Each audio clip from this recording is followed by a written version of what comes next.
మాతృదేవోభవ. అమ్మయటం శుభంకగనే ఆవిరియైసను నీ హృదంతరంబు. అమ్మయటం శుభంకగనే ఆవిరియైసను నీ హృదంతరంబు. ఎమ్మియి జూచినన్ పలుకులేమియుతోపవు చిత్తమందు. ఎమ్మియి జూచినన్ పలుకులేమియుతోపవు చిత్తమందు. ధర్మమ్ములు కోటి అయిన నికరమ్ముగ నిల్వవు మాతృసేవకున్ తముల రీతి. ధర్మమ్ములు కోటి అయిన నికరమ్ముగ నిల్వవు మాతృసేవకున్ తముల రీతి. అమ్మయన దైవము దైవము దైవమేయగున్. అమ్మయన దైవము దైవము దైవమేయగున్.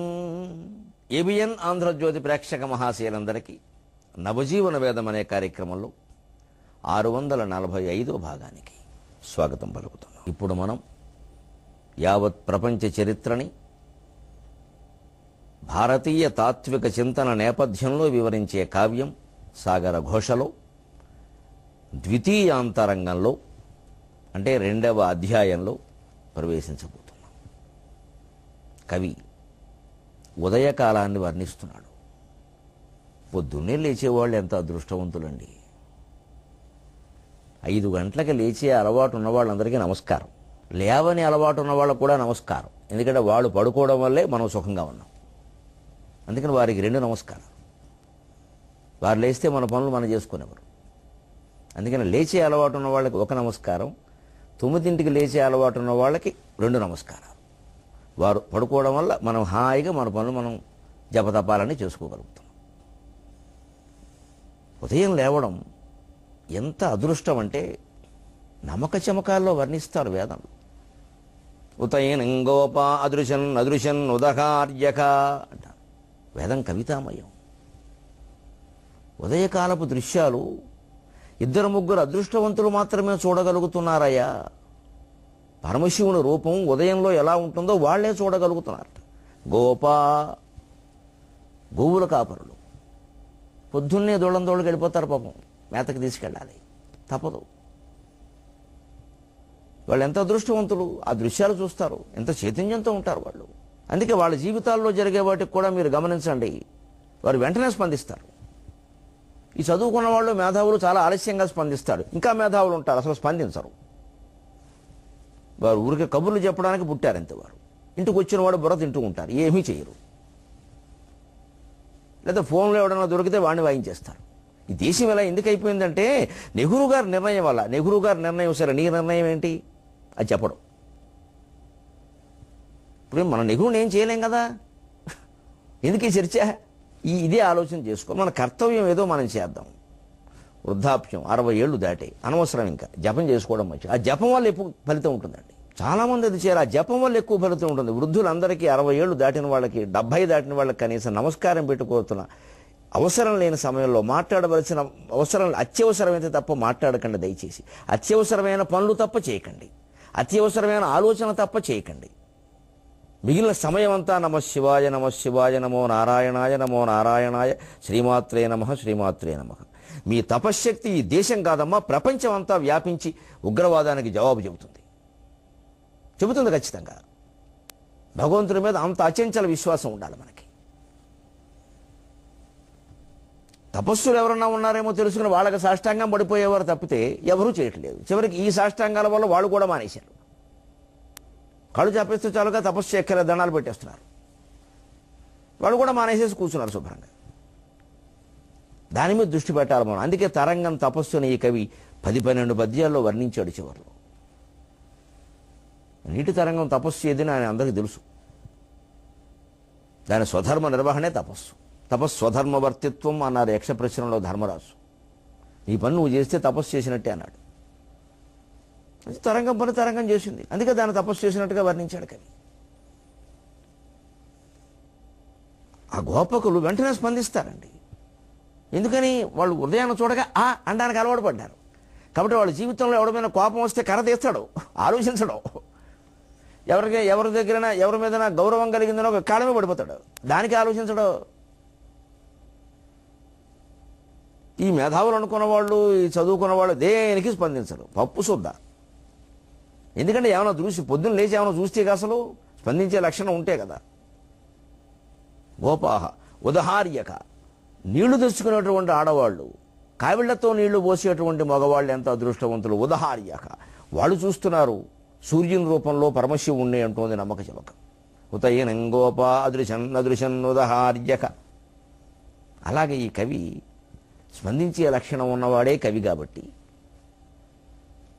ఉదయ దృశ్యాలు వర్ణిస్తున్నాడు. ఉదయం ఎటువంటి వేళ అంటే ఆ వేళ ఎటువంటి వేళ అంటే అడవులు పుడమిశయ్యపై ఆవులింప, అడవులు పుడమిశయ్యపై ఆవులింప, వృక్షములు ప్రాణవాయువు వీచువేళ, వృక్షములు ప్రాణవాయువు వీచువేళ, పూలు జగమెల్ల చూచు అందాల వేళ, పూలు జగమెల్ల చూచు అందాల వేళ, నదులు చైతన్య శక్తితో కదలు వేళ, పూలు జగమెల్ల చూచు అందాల వేళ, నదులు చైతన్య శక్తితో కదలు వేళ. ఈ దృశ్యాలు చూడొద్దండి. అడవులు రాత్రంతా అలా చీకట్లో మత్తుగా పడుకుని పొద్దున్నే ఆవులించినట్టుగా ఉన్నాయట. అన్నట్టుగా అడవులన్నీ ఒక్కసారి ఎలా ఆవులిస్తే ఎలా ఉంటుంది, అది కవి భావన. అడవులు పొద్దున్న ఆవులిస్తున్నట్టుగా ఉన్నాయి, ఎందుకంటే చీకట్లో ఈయన చూడలేదు కాబట్టి అవి పడుకున్నట్టు లెక్క. అవి పడుకోలేదు, కానీ ఈయన చూడలేదు కాబట్టి పడుకున్నట్టుగా. మనం పడుకున్న వాడిని అలా నిద్రపోతున్నాడని అనుకుంటాం, వాడు నిద్రపోతున్నాడో లేదో వాడికి తెలియాలి. అంటే నిద్రపోయేవాడిని లేపచ్చు, పడుకున్న వాడిని లేపలేమండి. పడుకున్న వాళ్ళలా నిద్రపోయినట్టు కదా, పడుకోవడం వేరు నిద్రపోవడం వేరు. నిద్రపోయిన వాడిని లేపచ్చు, నిజంగా నిద్రపోయాడు కాబట్టి. పడుకున్న వాడిని లేపలేము, వాడు కావాలని పడుకున్నాడు, లేవడం వాడు.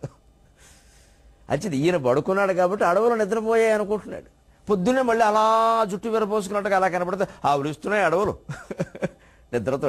ఈయన ఆవులించాడు కదా, మరి మనం ఎలా చూస్తే ప్రపంచం అలాగే కనపడుతుంది. యద్భావం తద్భవతి. అడవులు పుడమిశయ్యపై ఆవులింప, వృక్షములు ప్రాణవాయువు వీచువేళ. వృక్షాలు ప్రాణవాయువుని వీచుతున్నాయి. నిజానికి మనకి శాస్త్రీయంగా ఏం చెబుతారు అంటే, వృక్షాలు కార్బన్ డైఆక్సైడ్ బొగ్గు పులుసు వాయువుని స్వీకరిస్తాయి, ఆ ప్రాణవాయువుని విడిచిపెడతాయి. అంచేది ప్రాణవాయువు విడుచువేళ అనొచ్చు.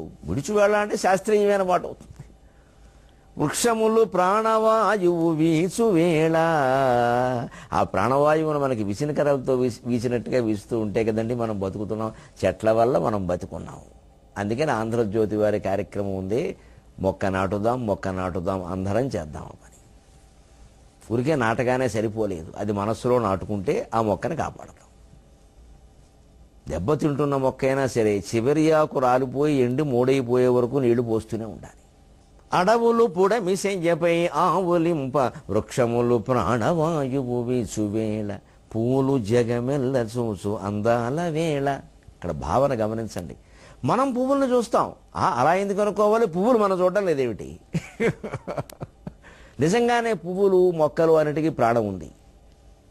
జగదీష్ చంద్రబోస్ కనిపెట్టాక ఆ విషయం లోకంలోకి వచ్చింది, కానీ అంతకుముందు నుంచి ప్రాణం ఉందిగా. ఆయన ప్రాణం పోసాడా, కనిపెట్టాడు. నిజానికి కాస్త లోతుల్లో గడితే వేదశాస్త్రాల్లో ఆ రకమైన వర్ణనలు ఉన్నాయి.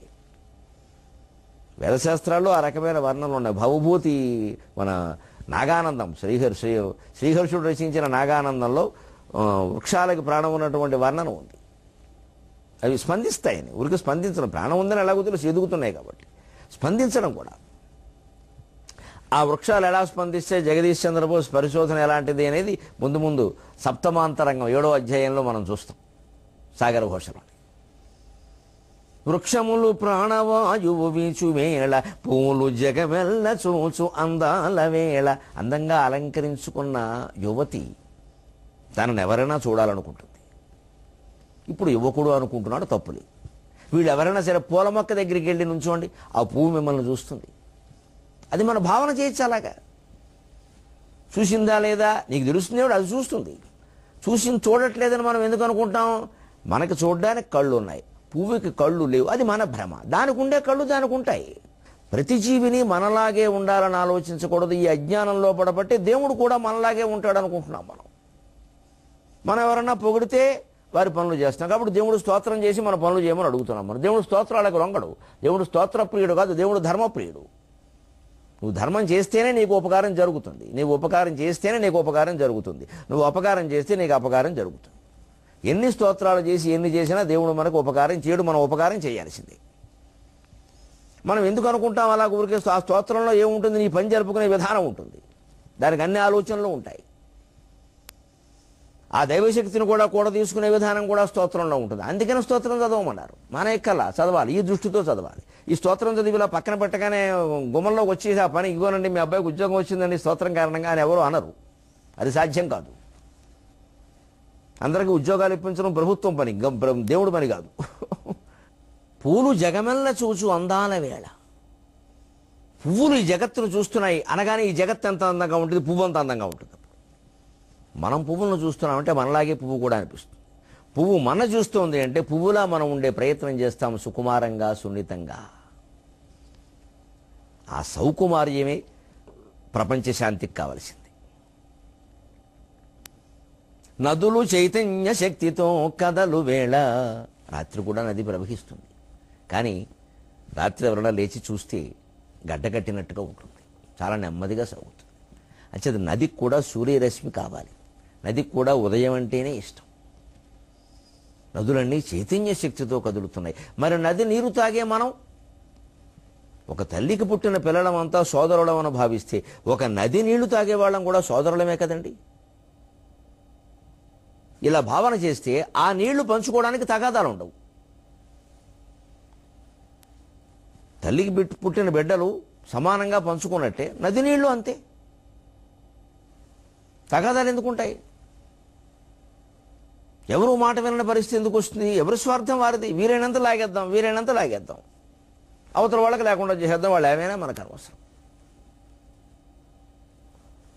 ఒక కుటుంబంలో ఒక వ్యక్తిని దెబ్బతీసి ఇంకో వ్యక్తి బాగుపడాలనుకోవడం ఎంత తప్పు, ఒక దేశంలో ఒక రాష్ట్రాన్ని దెబ్బతీసి ఇంకో రాష్ట్రం బాగుపడాలనుకోవడం అంతే తప్పు. దేశము దేహము తేడా ఏముందండి? భారతమాత. ఇలా ఆలోచిస్తే అన్ని రాష్ట్రాల సమస్యలు చాలా సహృదయంతో పరిష్కారం అవుతాయి. అందుకే కవిత్వం చాలా ముఖ్యం. నాయకులందరూ కావ్యాలు చదవాలి, కవుల చేత చెప్పించుకుని వినాలి. ఊరికి కవి అన్నవాడికి ఉగాది నాడు దాండేసి 1000 రూపాయలు 10,000 ఇవ్వడం కాదు, అది మొక్కుపడేది. కవి దగ్గర కూర్చుని కవిత్వం చెప్పమని కవిత్వం వినాలి నాయకులందరూ. పంచాయతీ బోర్డు సర్పంచ్ దగ్గర నుంచి ప్రధానమంత్రి వరకు అందరూ కవిత్వం వింటే బాగుపడతారు. కవిత్వం కాలక్షేపం కోసం కాదండి, చాలా చైతన్యం ఇస్తుంది. అడవులు పుడమిసెయపై ఆవులింప, వృక్షములు ప్రాణవాయువు వేచు వేళ, పూలు జగమెల్ల చూచు అందాల వేళ, నదులు చైతన్య శక్తితో కదలు వేళ. కవి నిద్ర లేచాడు, బయటకు వచ్చాడు. ఏమనుకుంటున్నాడంటే, పిట్టనై ఎగరనా గుట్టు రెక్కలు విప్పి, తొలి మబ్బు కిరణాల వెలుగులందో. ఆకాశాన్ని చూడగానే అద్భుత ఆనందం కలిగింది, పద్యం వచ్చింది కవికి. ఆహా, ఇది కదా జీవితం. లోపలే ఉంది జీవితం, బయట ఉంది. పిట్టనై ఎగరనా గుట్టు రెక్కలు విప్పి, తొలి మబ్బు కిరణాల వెలుగులందు, పువ్వునై విరియన ప్రొద్దు ముద్దులలోన, వెచ్చ వెచ్చని ప్రేమ వీధులందు. పువ్వునై విరియన ప్రొద్దు ముద్దులలోన, వెచ్చ వెచ్చని ప్రేమ వీధులందు. కాల్వనై పారన కాల ప్రవాహాన, ఎదురీదు వీరుల ఈత కొరకు. కాల్వనై పారన కాల ప్రవాహాన, ఎదురీదు వీరుల ఈత కొరకు.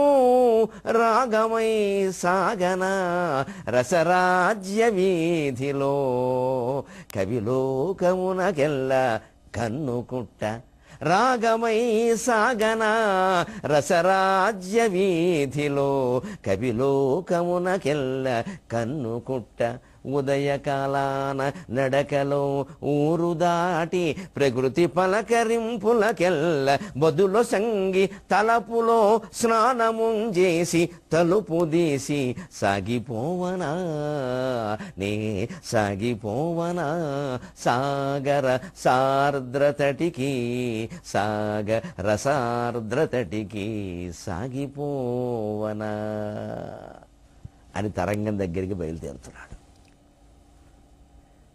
కథని కవితా రూపంలో చెప్పడం అంటే ఇది. పొద్దున్నే లేచాడు, మళ్ళీ కవి తరంగాన దగ్గరికి వెళ్ళాడు. అప్పుడు ఏం జరిగిందంటే అది పురాణ కాలక్షేపం. ఎలాగో 10 రోజులు 10 ఆశ్వాసాలు, రోజు వెళ్ళి అక్కడ కూర్చోవడం, ఇది క్రమశిక్షణగా బాలుళ్లాగా పుస్తకాలు తీసుకోవడం, ఆ పాఠం ఎంతవరకు అయిందిరా, అది మామూలు బళ్ళు జరిగే పని. కవిత్వం అలా ఉంటే అలాగా. ప్రతిరోజు తరంగాన్ని దర్శించినప్పుడల్లా ఈ 10 అంతరంగాల్లోనూ కూడా 10 ఆశ్వాసాల్లోనూ కూడా ప్రతిరోజు ఒక కొత్త దర్శనమే. కవి ఒక కొత్త పద్ధతిలో వస్తాడు, తరంగం ఒక కొత్త పద్ధతిలో అతనికి స్వాగతం చెబుతుంది. ప్రతిరోజు ఒక విభిన్నత, ప్రతిరోజు ఒక వైవిధ్యం. ప్రతిరోజు కవి తరంగానికి దగ్గరికి రావడానికి ముందు ఉదయాన్ని వర్ణిస్తాడు.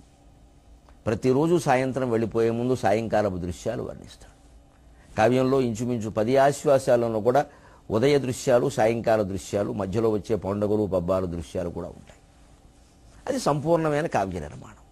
అందుకే ఇది మహాకావ్యం 21వ శతాబ్దానికి. పిట్టన ఎగరన గుట్టు రెక్కలు విప్పి తొలి మబ్బు కిరణాల వెలుగులందు. ఒక పక్షి ఎగురుతూ ఉంటే రెక్కలు ఎలా విప్పిందండి. మన జీవితపు రెక్కలు అలా విప్పగలమా? మన జీవితంలో అన్ని విషయాలు అందరికీ చెప్పగలమా? కనీసం భార్యకైనా భర్తకైనా చెప్పలేమండి, కష్టం. ఎక్కడో ఏవో కొన్ని దాచేస్తాం. అలా దాచేయకుండా ఉంటే ఎంత బాగుంటుంది. పక్షి దేన్ని దాచడం లేదే, గుట్టు రెక్కలు విప్పేసింది. ఈ దాచుకోవడం ఎంత ప్రమాదం. డబ్బైనా, ఆలోచనలైనా, వాసనలైనా, బంధాలైనా. పిట్టనై ఎగరనా గుట్టు రెక్కలు విప్పి తొలిమబ్బు కిరణాల వెలుగులందు. ఆ మొట్టమొదట అలా కనిపించే మబ్బు వెనకాల వెలుగు కిరణాలు చూస్తుంటే ఏం అక్కర్లేదు, నాకు ఈ జీవితం అక్కల, అన్ని రెక్కలు విప్పేద్దాం, అన్నీ అందరికీ చెప్పేద్దాం. నేను పాపాలు చేశానో, పుణ్యాలు చేశానో, తప్పులు చేశానో, ఒప్పులు చేశాను, అన్నీ బహిరంగంగా చెప్పేసి క్షమించమని కోరి వెళ్ళిపోదాం ఈ ప్రపంచం నుంచి చిత్తశుద్ధితో. చిత్తశుద్ధి అంటే చిత్తం ఖాళీయే కదా, అన్నీ చెప్పేస్తే ఖాళీయే కదా. మనస్సులో కూడా లేకుండా చేసుకోవడం మన సంస్కృతి చెబుతున్నది. అది మనస్సులోంచి ఆ జ్ఞాపకాలు తీసేసుకోండి చెబుతుంది. అదే చిత్తశుద్ధి. దానికోసమే పూజలు, పురస్కారాలు, గుళ్ళు, గోపురాలు, తీర్థాలు, యాత్రలు, నోములు, వ్రతాలు అన్నీ చిత్తశుద్ధి కోసమే. వీటి వల్ల మోక్షం వస్తుందని ఎప్పుడూ అనుకోవద్దు. వీటి వల్ల చిత్తశుద్ధి కలుగుతుంది. అప్పుడు సూర్యకిరణాల్లా జ్ఞానోదయం అవుతుంది. దాని ద్వారా మోక్షం వస్తుంది. జ్ఞానాదేవత కైవల్యం. పిట్టనై ఎగరనా గుట్టు రెక్కలు విప్పి తొలిమబ్బు కిరణాల వెలుగులందు. పువ్వునై విరిజన ప్రొద్దు ముద్దులలోన వెచ్చ వెచ్చని ప్రేమ వీధులందు. ఇలా సూర్యకిరణాలు ఇలా సోకగానే, తాకగానే, స్పృశించగానే అరవిందం రేకులు విచ్చుకుంటుంది. రేకులు విచ్చుకుంటాయి తనంత తానే, స్వచ్ఛందంగా, స్వేచ్ఛగా, హాయిగా. శోభనం పెళ్లి కూతుర్లా. ఆ శోభనం రాత్రి, ఇది ఉదయం. సూర్యుడికి పద్మానికి, పద్మిని సూర్యుని భార్య అన్నారు. అందుకే మనకి స్పష్టంగా పురాణాల్లో ఉన్నదే పద్మిని ఛాయా ఉషా సమేత శ్రీ సూర్యనారాయణ స్వామినే నమః. సంజ్ఞ పద్మిని, పద్మిని ఛాయా సంజ్ఞ ఉషా సమేత. ఏమిటండి ఆ పేర్లు గమనించండి. సూర్యుడు వెలుగు కదా, పద్మిని సూర్యకిరణానికి పద్మం వికసిస్తుంది, అందుకని పద్మిని ఆయన భార్య అన్నారు. అంటే భర్త వల్ల భార్య వికసించేలా ఉండాలి, ముడుచుకుపోయేలా ఉండకూడదు.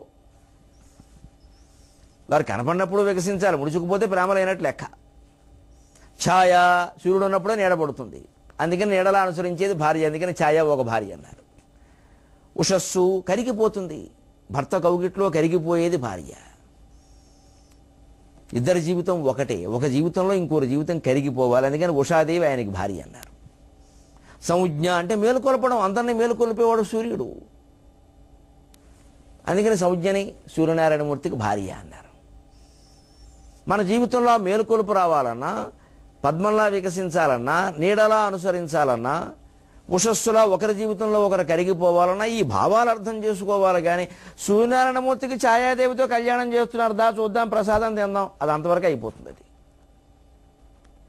కర్మకాండ నుంచి నేర్చుకోవాల్సిన జ్ఞానం ఇది. అది మానకూడదు, వెళ్ళాలి, అరసవిల్లి వెళ్ళాలి, క్షేత్రాలు వెళ్ళాలి, సూర్యనారాయణమూర్తి కళ్యాణం చూడాలి.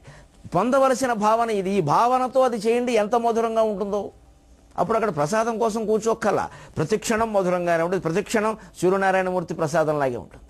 ఈ భావనతో ఉండాలి. ఈ తత్వం తెలుసుంటే ఆ భావన కలిగి ఉంటాం. లేకపోతే సూర్యుడని ఒక ఆయన ఉన్నాడు, ఆయనకి 9 పెళ్ళారు, నాకు ఒక్కరేనే అనుకుంటాం. అయితే ఉపయోగం ఏంటి? ఇదే సమస్య. దేవతలకు 4, 6 ఎందుకుంటారో వాళ్ళకేం మతి లేదా? లక్ష్మీపతి నారాయణమూర్తి అంటే ఏమిటంటే లక్ష్మీదేవి ఓ మనిషే, లోకంలో ఉండే సంపదలన్నీ ఆయన అధీనంలో ఉన్నాయని అర్థం. భూదేవి ఆయనకి రెండో భార్య అంటే ఈ భూమికి అంతటికీ ఆయనే అధిపతి అని అర్థం. అది భావనాత్మకం. కళ్యాణం ఉన్నప్పుడు ఈ భావనలోకి మనం వెళితే హాయిగా ఉంటుంది. అప్పుడు ప్రసాదం మీద ఉన్న దృష్టి దాన్ని తినడం వల్ల ఏదో జరుగుతుందనే భ్రమలకు లోనవం. ఇదంతా ప్రసాదమే. ఈ భావన అంతా లోపల జరుగుతూనే ఉంది. దైవత్వం, జీవత్వం దైవత్వంగా మారుతోంది ఈ భావన వల్ల. భావన పొందాలి. పొద్దు ముద్దులలోని వెచ్చని ప్రేమ వీధులందు. పొద్దు ముద్దెట్టుకుంటోందండి ప్రతి పువ్వుని. బ్రధ్న ప్రకృతి పొద్దు వికృతిగా పేర్కొంటారు. పొద్దు అంటేనే సూర్యుడు. పొద్దు పొడిచింది, అందుకని పొద్దు పొడిచింది అంటే సూర్యుడు ఉదయించాడు. ఇంకో మాట, పొద్దస్తమానం ఇదే పన అంటే పొద్దు అంటే ఉదయించడం, అస్తమానం అంటే అస్తమించడం. పొద్దస్తమానం అంటే మార్నింగ్ టు ఈవినింగ్, ఉదయం నుంచి సాయంత్రం వరకు. దాన్ని మళ్ళీ కొంచెం సంక్షిప్తం చేసి పొద్దస్తమానంలో పొద్దు తీసేసి అస్తమానం ఇదే పన అంటే అస్తమానం వరకు అని అర్థం అనమాట. అంటే ఉదయం నుంచి అని చెప్పక్కల్లా. ఆ అస్తమానం కొన్ని ప్రాంతాల్లో అస్తమాను అయింది. ఆ మాను అయినా మానమైనా పొద్దస్తమానమైనా ఒకటే. పలుకుబడిలో ఉండే ఈ మామూలు పలుకుబడిలో ఉండే ఆంతర్యాలు గమనిస్తే తత్వం అంతా బయటకు వస్తుందండి. భాష చాలండి భగవంతుని తెలుసుకోవడానికి. ఆ భాష లేకుండా చేసుకుంటున్నాం మనం ఇవాళ. పరాయ భాషలో ఎంత కృషి చేస్తే మాత్రం మన భగవంతుడు మనకు అర్థమవుతాడు. మన భాషలోనే చెయ్యాలి. అది మామూలుగా వాడుకునే మాటలో ఎంత తత్వం ఉంది. పొద్దు ముద్దులలోని వెచ్చని ప్రేమ వీధులందు. ఆ సూర్యకిరణాలు నులివెచ్చని కిరణాలు సోకుతూ ఉంటాయి. వెచ్చని ప్రేమ వీధుల్లో మనం కూడా పువ్వులా వికసిస్తే ఎంత బాగుంటుంది. కాల్వనై పారన కాల ప్రవాహాన ఎదురీదు వీరుల ఈత కొరకు. కాల ప్రవాహానికి ఎదురీదేవాడు గొప్పవాడు.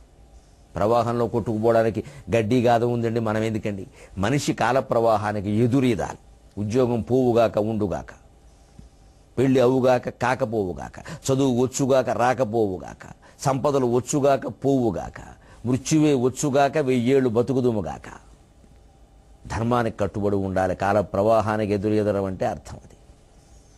కాల ప్రవాహానికి ఎదురెదరం అంటే అర్థం అది. నాగమారుతి శర్మ గారనే సిబిఐ జడ్జిగా పనిచేసిన ఒక పెద్ద ఆయనకి నిరంతర రామనామస్మరణ చేసేటువంటి వ్యక్తికి ఒక సందర్భంలో మా ఫలానా వాడికి మీరు బెయిల్ ఇప్పిస్తే కోట్లు ఇస్తామని చెప్పారు. ఇంటికి పట్టుకెళ్ళిపోయారు. నమస్కారం పెట్టి పంపించాడు. ఇది కాల ప్రవాహాన్ని ఎదురీదే వీరుడు ఇప్పటికీ ఉన్నారు. సిబిఐ లక్ష్మీనారాయణ గారు. కాల ప్రవాహానికి ఎదురీదే వీరులండి వీళ్ళు. ఎంతోమంది ఉన్నారు మహానుభావులు. నేను పేర్లు చెప్పలేదు అనుకోవద్దు. అందరికీ నమస్కారం. అంతెందుకు, ఇప్పుడు ఇటీవల టర్కీలో జరిగింది, బంగ్లాదేశ్లో జరిగింది, నిన్న మళ్ళీ ఇరాక్లో జరిగింది, నిన్న మొన్న. ఇది హైదరాబాదులో జరగకుండా కాపాడారు తెలంగాణ రక్షక భటులు. నమస్కారం. ఏ ప్రాంతాల వారు ఉన్నారో అందులో ఈ కేంద్ర ప్రభుత్వం వారు ఉన్నారో అందరికీ నమస్కారం. చేతులెత్తి నమస్కారం చేస్తున్నాం ప్రజల్ని కాపాడేందుకు. వీళ్ళండి ఎదురీదే వీరులు. అటువంటి పోలీసు ఉద్యోగాలకి మన పిల్లల్ని పంపిస్తున్నావా? అటువంటి సైన్యంలోకి మన పిల్లల్ని చేర్పిస్తున్నావా? చక్కగా తల్లిదండ్రులు అంతా స్వార్థపరులం. మా అబ్బాయి అమెరికా అండి, మా అమ్మాయి ఆస్ట్రేలియానండి, మేము ఇక్కడేనండి అంబాజీపేటలో దూళసంతలో. నేను మొహమాటం లేకుండా చెబుతున్నానమ్మా, పిల్లలు విదేశాల్లో ఉద్యోగాలు చేస్తున్నారని చెప్పుకోవడానికి సిగ్గుపడదాం. ఇక్కడి నుంచి గర్వపడద్దు, సిగ్గుపడదాం. మన పిల్లలు, మన సంపదలు, మన తెలివితేటలు, మన సమస్తం ఎంత పేదదైనా సరే భారతమాతకే వినియోగం కావాలి. డబ్బు కోసమే వెళ్ళాం మనమంతా. ఏ అవకాశాలు, ప్రతిభ, ఈ కబుర్లు చెప్పక్కల. డబ్బు, మనకి డబ్బు సరిపోలేదు. ఇక్కడ మన పిల్లలకి డాక్టర్లు అవుతారు, పల్లెటూళ్ళలో వైద్యం చేయడం ఇష్టం ఉండదు. మనం అలా నేర్పలేదు, మనం అలా పెంచలేదు వాళ్ళని. పల్లెటూళ్ళు అంటే ద్వేషం. వాడు అమెరికాలో వైద్యం చేస్తాడు. అక్కడి నుంచి ఏదో ఇంత ముష్టేసినట్టు ఇక్కడికి దానాలు ధర్మాలు పంపిస్తారు, పెద్ద త్యాగాలు చేసినట్టు మాట్లాడతారు. ఇక్కడ అసలు ఈ దేశాన్ని విడిచిపెట్టడమే పెద్ద తప్పు. ఇంకేదో చేసే త్యాగం ఏమిటి? ఎవరికి కావాలి త్యాగాలు? ఇంకా అక్కడి నుంచి ఏదో కాపాడాము, చేసాం, మేము మీకంటే ఎక్కువ చేసాం. ఎంత ఎక్కువ చేసినా ఇక్కడ పుట్టిన వాళ్ళు, ఇక్కడ పడుతున్న వాళ్ళు చేసినట్టుగా వాళ్ళు ఎవ్వరూ చేయలేరు. ఈ కబుర్లన్నీ ఊరికే ఆత్మవంచన. అసలు ఇక్కడ ఉండి ఇక్కడ పరిస్థితులు ఎదుర్కొని ఇక్కడ కష్టాలు పడుతున్న వాళ్ళకంటే దేశభక్తులు వాళ్ళు ఎలా అవుతారండి? అసలు ఎవరైనా సరే అత్యంత పెద్ద గొప్పగా ఏ ఇంటికి వెళ్ళినా ఈ మధ్య వినపడుతున్నది అదే. అమ్మాయి లండన్ అండి, అబ్బాయి ఆస్ట్రేలియా అండి. మనం ఎందుకంటే ఇక్కడ మేధావులంతా అక్కడ ఉంటారా? కష్టపడి పనిచేసే వాళ్ళంతా గల్ఫ్ దేశాల్లో ఉంటారా? బద్ధకస్తులంతా భారతదేశంలో ఉంటారా? ఉన్నవాడు ఉన్నతోద్యోగి స్టేట్స్లో, లేనివాడు గల్ఫ్లోన కూలి. బద్ధకస్తులెల్ల భారతాంబిక పాలు ఎట్లు బాగుపడునో ఈ ధరిత్రి. గర్వపడి చెప్పొద్దమ్మా, ఏదో గత్యంతరం లేక విదేశాలు వెళ్ళారని చెప్పండి, అంతే అంతే చెప్పాలి. గత్యంతరం లేక విదేశాలు వెళ్ళారండి, అంతే చాలు. అదో బాధ.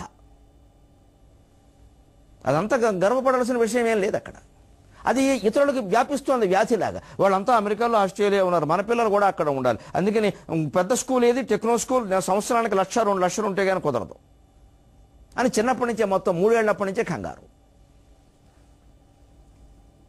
కాలప్రవాహంలో ఎదురీదే వీరుల కోసం అండి కవిత్వం అన్నది. కొట్టుకుపోయేవాళ్ళండి ఈ భోగాల కోసం, డబ్బుల కోసం పాటు ఆశించే వాళ్ళందరూ, వాటి కోసం తాపత్రయపడేవాళ్ళందరూ. ఎన్ని కష్టాలు వచ్చినా నేను ఎంబీబీఎస్ చేశాను, నా పల్లెటూళ్ళలో ఏ పల్లెటూళ్ళలో పుట్టానో, ఏ పల్లెటూళ్ళలో నా తల్లిదండ్రులు పుట్టారో, ఏ ఊరు నన్ను పెంచిందో, ఏ ఊరు నన్ను ఇంతవాడిని చేసిందో, అక్కడే నేను వైద్యం చేస్తాను. నన్ను ఆర్ఎంపీ అనుకున్నా పర్వాలేదు, ఎంబీబీఎస్ అనుకోకపోయినా పర్వాలా, నా ప్రజల్ని కాపాడడం నా కర్తవ్యం అని ఏ వైద్య విద్యార్థి నిర్ణయించుకుంటాడో, ఆ వైద్య విద్యార్థికి ఈ 58 ఏళ్ల మహాసహస్రావధాని 2 పాదాలకి నమస్కారం చేస్తున్నాడు. మళ్ళీ 23:30 గంటల్లో కలుద్దాం. ఈ నమస్కారం మనందరి పిల్లలకి జాతి మొత్తం చేసేలా చేద్దాం.